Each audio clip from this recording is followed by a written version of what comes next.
आत्मा व इदम एक एव अग्र आसीत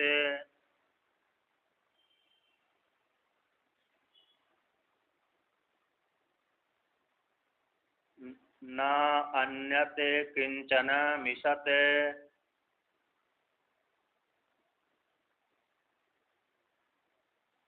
स इक्षत लोकान्नु सृजयति।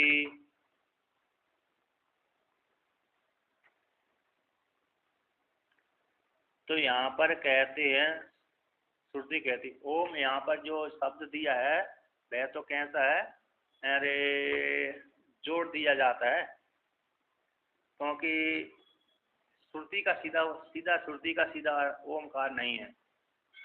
और ओमकार जहाँ पर श्रुति का आता है तो वहाँ पर अलग ही होता है। भगवान भास्कर व्याख्यान करते हैं तो जैसे अरे कोई भी कार्य करने के पहले ओम शब्द का प्रयोग किया जाता है। ओमकार शब्द से द्वेत ब्रह्मणा पूरा कंठम वित्ता विनर्यात तस्मात् मांगले का भोग। तो ओमकार आता है, ये दोनों मंगलाचरण के वाचक हैं, इसलिए यहाँ पर ओमकार लिख देते हैं ग्रंथकार। अतः ब्राह्मण आदि भी कर्म करते हैं, जो कोई शुभ कार्य करते हैं वो कार्य ओम को उच्चारण करके ही करते हैं। ओम स्वीकार का भी वाचक है, मंगलाचरण का भी वाचक है, और अन्य इसके श्रवण करने से मंगल होता है ना। ओमकार के श्रवण करने से मंगल होता है। अर्थ शब्द के भी श्रवण करने से मंगल होता है। जैसे कोई स्त्रियाँ जल भरकर खिला रही हैं, तो जल भर कर के लाती हैं, तो उसको जब जल भर के हम इधर से जा रहे हैं, सामने से स्त्रियाँ जल भर के ला रही हैं, उसको देख करके हमारा मंगल हो जाता है ना। तो उसी प्रकार से ये ओम शब्द ही मंगल का वाचक है, आरंभ का वाचक।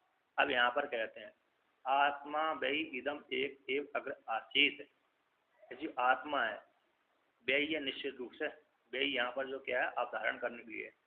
इदम एक है, जो आत्मा है, एक एव एक ही, अग्र आसित है, सृष्टि से पहले एक ही थी। आसित अश्वि धातु है, तत्तार्थ में थी, ये थी। कहते न अन्यत किंचन मिशत है, उससे भिन्न, आत्मा से भिन्न कोई भी क्रियाशील वस्तु नहीं थी। सा उस आत्मा ने, ईश्वर ने, सबल ब्रह्म ने माया को स्वीकार कर लिया, सबल ब्रह्म हो गया। जब तक माया को स्वीकार नहीं करेगा तो उसका सबल ब्रह्म ईश्वर अंतर्यामी नाम नहीं पड़ेगा। तो सब उस आत्मा ने माया को स्वीकार करके सबल ब्रह्म रूप ईश्वर ने इच्छता ईक्षण किया, लोकानु सृजयति। नु यहाँ पर वितर्क अर्थ में, कैसे वितर्क अर्थ में, तर्क वितर्क, उसने विचार किया, ईक्षण किया। यहाँ पर इच्छत यानी इक्ष दर्शन धातु विचार किया कि लोकानु, मैं लोगों की सृजन करूं, मैं पृथ्वी जल तेज वायु आकाश सबकी सृष्टि करूं। भोग के लिए करूंगा तो जोग के लिए, अतः पूर्व जन्म की जो सृष्टि करी थी उसके अनुसार उसने संकल्प कर लिया। तो इस प्रकार से उस सबल रूप ब्रह्म आत्मा ने, अंतर्यामी ब्रह्म ने ईक्षण किया कि मैं लोगों को सृजे, हम सृजे, है ना, मैं सृष्टि करूं। तो इस प्रकार से उसने सृष्टि करी, सृजाई थी। तो यहाँ पर आप वर्णन करते हैं आत्मा इति, भगवान भास्कर कहते हैं आत्मा। तो आत्मा का लक्षण करते हैं। आत्मा किसको कहते हैं, ऐसी इसको कहते हैं आत्मा। आत्मा आपनोतेर अतेर अततेर व परहा सर्वज्ञ सर्वशक्ति अस्नायादि सर्व संसार धर्म वर्जितो नित्य शुद्ध बुद्ध मुक्त स्वभावो अजो अजरो अमरो अमृतो अभयो अद्वयो उच्यते। आप में उच्यते है कि नहीं है? अच्छा अच्छा। तो वही इदम यद उत्तम नाम रूप कर्म भेद भिन्नम जगद आत्मा एव एक अग्रे जगता सृष्टि प्राग आसीत। कहते जो आत्मा है आपनोति इति आत्मा। तो आत्मा का लक्षण लिखा गया है, कहाँ पर लिखा गया है? पुराणों में आता है यच्च आपनोति यदा दत्ते यच्चाति विषयान यच्चास्य संततो भावस तस्मात् आत्मेति कीर्त्यते इति। ये विष्णु पुराण में, अन्य पुराणों में ये लक्षण आता है। यच्च आपनोति, है जो आत्मा आपनोति, आपली धातु है, कौन सी धातु है? आपली, आपली व्यापनोति। आपली धातु व्यापक अर्थ में सभी को व्याप्त कर लेती है। तो आत्मा का अर्थ भी आपसे थी, मनन प्रत्यय करके आत्मा शब्द से आपली धातु से मनन प्रत्यय करके आत्म बनता है। तो आपने व्यापनोति, सबको व्याप्त कर लेती है। आपनोति थी आत्मा, कहते अत्तेरिति आत्मा।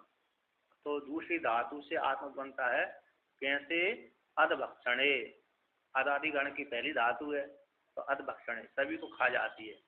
किसको खा जाती है? कि चाहे ब्राह्मण क्षत्रिय वैश्य शूद्र सबको खा जाती है, जितनी जाति जीव जंतु है उसको भी खा जाती है, और संपूर्ण जगत को भी खा जाती है, भक्षण कर जाती है। अधभक्षणे, कुछ भी शेष नहीं रखता है। मृत्यु देवता को भी खा जाती है ना। ब्रह्मक्षत्रम च, ब्रह्मक्षत्रम च ओवे ओवे भवती ओदने, मृत्यु या शुभ शेष ने का इतना भेद किया है ना। मतलब ब्रह्म ब्राह्मण क्षत्रिय आदि सबको खा जाते, ये जिसके ओदन बन जाते, मृत्यु जिसकी चटनी बन जाती, ऐसे उस ब्रह्म को कौन जान सकता है? ऐसे कठोपनिषद में वर्णन किया गया है। तो इस प्रकार से ये सभी को भक्षण कर जाते। विषयान अच्छा यदा आदत्य कहते हैं, और दूसरी धातु से कहते हैं दूधाय धारण पोषण, दूधाय धारण पोषण धातु से भी क्या बनती है? ये आत्म शब्द बनता है। क्या सभी को धारण करती है? क्या क्या करती है? सभी को धारण करती है, उसको आत्मा बोलते हैं। और तीसरी धातु से एक हो गया, तीसरी चौथी धातु हो गई अत सातत्य गमने। तो अत सातत्य गमने से भी आत्मा बनती है, निरंतर चलती रहती है, तो उसको आत्मा बोलते हैं। चार धातुओं से आत्मा बनता है। इस मनन प्रत्यय करके ये चार धातुओं से आत्मा शब्द बनता है। इससे आपली व्याप्त दुधा धारण पोषणे और अधभक्षणे और अत सातत्य गमने, इन चार धातुओं से आत्मा शब्द की निष्पत्ति होती है। ऐसी जो आत्मा है वो कौन है? ब शब्द यहाँ पर चार में आया है, ब। तो यहाँ पर कहते हैं समुच्चय आदान, कहते ऐसी जो आत्मा है पर है, सर्वज्ञ है, सभी सर्वम जान, सर्वज्ञ सर्वशक्ति है, सभी को प्रशासन करने वाली। अश्ना, अश्ना सा पिपासा से रहित है। कैसी है? अश्ना पिपासा से रहित है।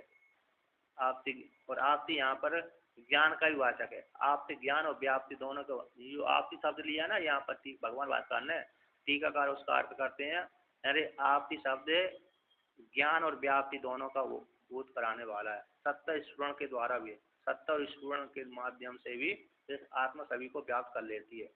सर्वज्ञ सर्वशक्ति मत्व है। कैसी है? आत्मा सर्वज्ञ भी है और सर्वशक्ति मत्व भी है। और सत्ता प्रदान के द्वारा अपादानत्व उसमें दिखलाया गया है। सत्ता प्रदान के द्वारा सभी को धारण करती है, अधिष्ठान रूप से रहती है। कहते हैं असना आदि से रहित है और संसार के संपूर्ण धर्मों से रहित है। सभी को अति के माध्यम से इसमें संहार वर्णन किया। और कहते हैं सर्वशक्ति को लेकर के उपादान, सत्ता प्रदान के द्वारा उपादान तो सूचना दी गई है सर्वशक्ति को लेकर के। और अति रूप से सब, अति शब्द को लेकर के सभी का संहार किया है। और अतति रूप से तीनों, अतति जो धातु है ना, अत सातत्य गमने से आत्मा बनी है, तो तीनों तापों से रहती, अध्यात्म अध्यय आदि भौतिक तीनों से रहते हैं। भूतकाल भविष्य काल वर्तमान काल से भी रहते हैं। और ऐसे जो आत्मा है संपूर्ण धर्मों से रहित है, नित्य शुद्ध बुद्ध मुक्त स्वभाव वाली है। अजय, ना जाती थी अज, ना जा रही थी अजर, ना मरी थी अमर, न मरती थी अमर। अमर और अमृत दोनों एक ही है। तो सामान एक अमृत होता है, देवता वाला अमृत होता है, उससे ही भिन्न है अमृत। अद्वय है। कैसे है? अद्वय है इत्यादि। इदम यद उक्तम, यद उक्तम है ना, यद उक्तम ये शब्द आया आपके में, ऐसा ही पाठ होगा। यद उत, यद उत है अथवा नहीं है? अरे अज, अज है, अजर है, अम्र है, अमृत है, अभय है, अद्वय है, बा इदम यद उक्तम। तो कहते हैं यद उक्तम में टीकाकार कहते हैं कि यद उत इति पाठा साधु, यहाँ पर यद जो उक्त के स्थान पर यद उत पाठ है, ये साधु है, ठीक है। यद उत और इति पाठ ऐसी मतलब यह पाठ है, ठीक है।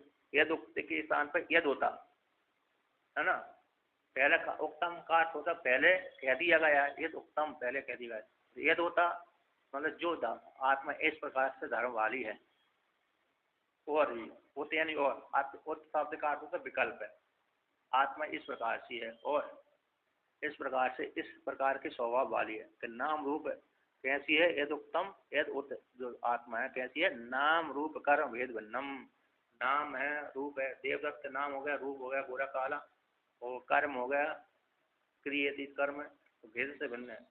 जगत आत्म एकम, जो संपूर्ण जगत है आत्म एक स्वभाव वाला ही है। अग्रे सृष्टि से पहले, अग्रे पहले जगता सृष्टि से प्राग आसीत है, सृष्टि से पहले आत्मा एक ही था।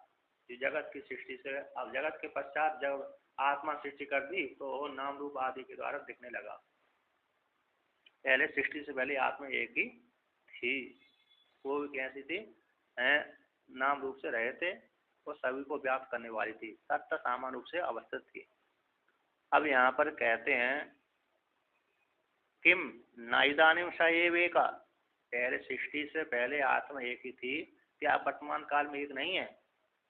किम नाइदानिम, वर्तमान काल में किम वह नहीं है, स एक एवा है आत्मा एक ही, जो पहले थी सृष्टि से पहले थी, का भी एक ही आत्मा नहीं है ना, ऐसी बात नहीं है। पहले भी सृष्टि से पहले भी एक ही आत्मा थी, सृष्टि के बाद भी एक ही है। तो खत्म तरी आसित थे, तो फिर आपने कैसे कह दिया कि सृष्टि से पहले एक ही थी। आसित, आसित शब्द तो भूतकाल का बोध कराने वाला है ना। वर्तमान काल का वो असन सन सन बोल दे तो वर्तमान का बोध कराता है, सत्य है, और आसित बोल दिया तो थी, यानी हमारे पिताजी पहले थे अब नहीं है, आज तो स्वर्गवास हो गया। कहने हमारे पास मैंने मोटरसाइकिल खरीदी थी, और खरीदी थी मतलब इससे सिद्ध होता है कि आप बेच दिया उसको, आपको कोई लेगा या किसी को दे दिया तो बेच दी, तो थी कहने का मतलब है कि अभी पहले थी अभी नहीं है। तो कथम तरी आसित उच्यते, फिर कैसे आपने कह दिया कि आसित थी इति उच्यते, कैसे कहते कि पहले आत्मा थी, वर्तमान का एक ही थी वो और अब नहीं है। कहते यद्यपि, अब भगवान भास्कर कहते हैं यद्यपि इदानीम स एव एक ततः अपि अस्ति विशेषा, कहते यद्यपि फिर भी इदानीम वर्तमान काल में स एव एक है, एक ही सब आत्मा एक ही है, और कैसी है, सुगत सजाति विजाति भेद से रहते हैं। स एक से कह दिया अरे सजाति भेद, एक के कह रहे हैं, एक को कह दिया सुगत भेद, एक शब्द से तो कैसे हो गया, सुगत भेद का निराकरण हो गया, एक शब्द से सजाति भेद का निषेध हो गया।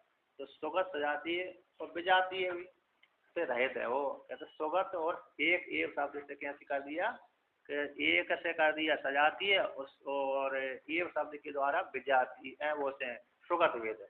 तो सुगत भेद और सजाति भेद से रहित है। कहते यद्यपि इदानीं वर्तमान काल में भी सवै आत्मा सा ही एक है, एक ही आत्मा है, अस्ति, किंतु इतने होने पर तथापि फिर भी अस्ति विशेष हो, उस आत्मा में कुछ भेद हो गया। सृष्टि से पहले एक ही थी, वर्तमान काल में भी एक ही है, फिर भी थोड़ा भेद है। फिर भी तथापि, यद्यपि का फिर भी, और तथापि यद्यपि पहले और इदानीं वर्तमान काल में एक ही है, और तथा फिर भी वर्तमान काल में अब अस्थि थोड़ा विशेष हो गया। क्या हो गया, ये भेद करते हैं। तो भगवान भास्कर कहते हैं प्राग उत्पत्तिर अव्याकृत नाम रूप भेदात्म भूतम आत्म एक शब्द प्रत्यय गोचरम जगत इदानीम व्याकृत नाम रूप भेदत्वाद अनेक शब्द प्रत्यय गोचरम आत्मा एक शब्द प्रत्यय गोचरम च इति विशेषा, ये विशेष है। यहाँ पर किया था ना, यद्यपि इदानीं, यद्यपि फिर भी इदानीं वर्तमान काल में सब आत्मा एव एका एक ही है, तथापि विशेष है। तो विशेष क्या हो गया, ये है कि प्राग है, पहले उत्पत्ति से पहले वेदात्मा रूप जगत था कैसे है, अव्यक्त था। नाम रूप आदि जो वेदात्मक जगत था वह सृष्टि से पहले एक ही था, अव्यक्त था, भूत स्वरूपात सत्य रूप से विद्यमान था। भूतात्मा है ना, तो भूतात्मा था सत्य रूप से था, और एक कहते हैं भूत भेद आत्मभूत वाला था। तो आत्म एक शब्द कहते हैं, आत्म एक शब्द प्रत्येक गोचरम जगत है, ऐसी जगत कैसे है, आत्म एक शब्द शब्द और प्रत्यय का विषय होता था, यानी आत्मा एक शब्द है और एक प्रत्यय ज्ञान का विषय होता था। कैसा होता था, एक ही आत्मा है, एक ज्ञान एक प्रत्यय, एक शब्द और एक ज्ञान का विषय होता था। ये जगत जब सृष्टि नहीं हुई थी इससे पहले अव्यक्त रूप से अवस्थित था, किंतु कैसा नाम रूप से अनव्यक्त आत्म रूप से जाना जाता था। आप कहते हो इदानी वर्तमान काल में व्याकृत कहते व्याकृत है जो नाम रूप है, भेदात भेदात अनेक शब्द प्रत्येक गोचरम कहते हैं। अब वर्तमान काल में कैसे हो गया, तो व्याकृत हो जाने के कारण नाम रूप आदि के द्वारा व्याकृत हो जाने से, भेद वाला हो जाने से अनेक शब्द और प्रत्यय का विषय हो गया आत्मा, है ना। वो जगत रूप जो पहले जो आत्मा थी आत्म रूप से विद्यमान था, अब कैसे हो गया, अनेक नाम रूप वाला देवदत्त यज्ञदत्त बुरा काला पीला आदि के नाम से जाना जा रहा है। तो आत्मिक शब्द प्रत्यय गोसम और अनेक नाम के द्वारा भी जाना जा रहा है। तो आत्मिक शब्द और प्रत्यय का भी विषय बन रहा है। कैसा है, आत्मिक शब्द का और प्रत्यय का भी विषय वो बन रहा है। दोनों प्रकार, भेद वाला भी और अभेद वाला भी, दोनों प्रकार से जाना जा रहा है। इतना ही भेद है। सृष्टि काल से पहले तो वह अव्यक्त नाम रूप आदि जगत से रहे थे। अव्यक्त अवस्था में आत्मिक शब्द और प्रत्यय के नाम के द्वारा जाना जाता था।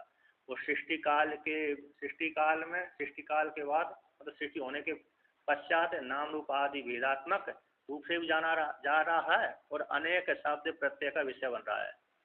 अनेक शब्द और प्रत्यय का विषय बन रहा है, और आत्म एक शब्द का भी विषय बन रहा है। ज्ञानियों के लिए तो, अज्ञानियों के लिए तो घट शब्द है ना और घट प्रत्यय अलग अलग हो रहे हैं, तो ज्ञानियों के लिए एक ही है।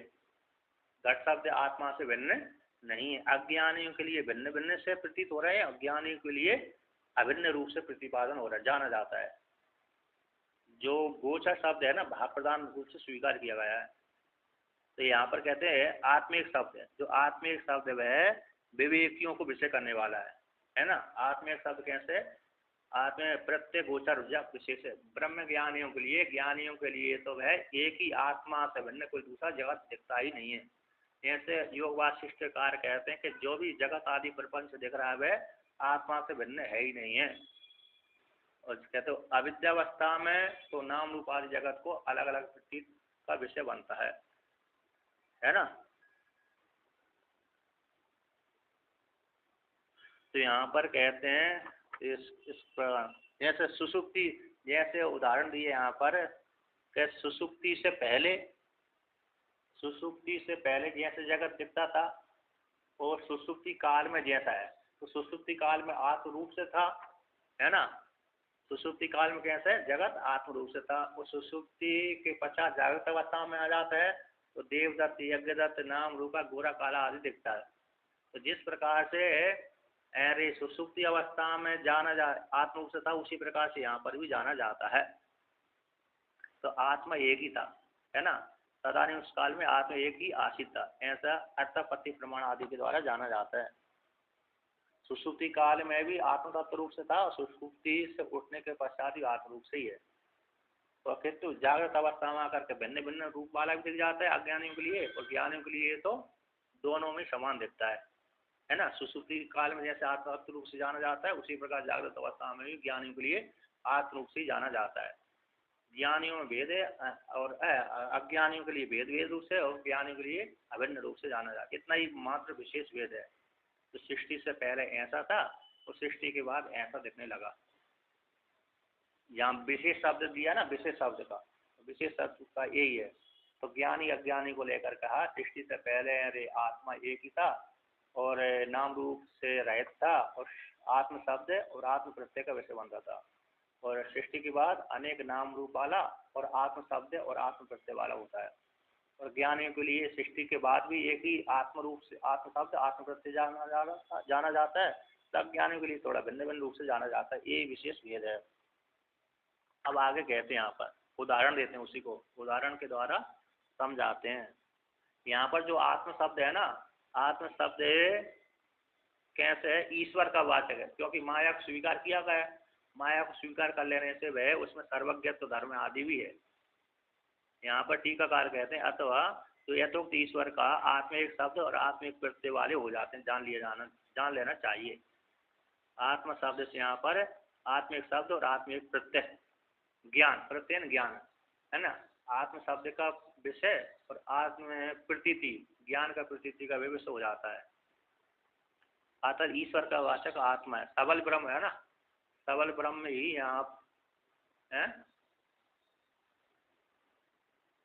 अच्छा, उदाहरण था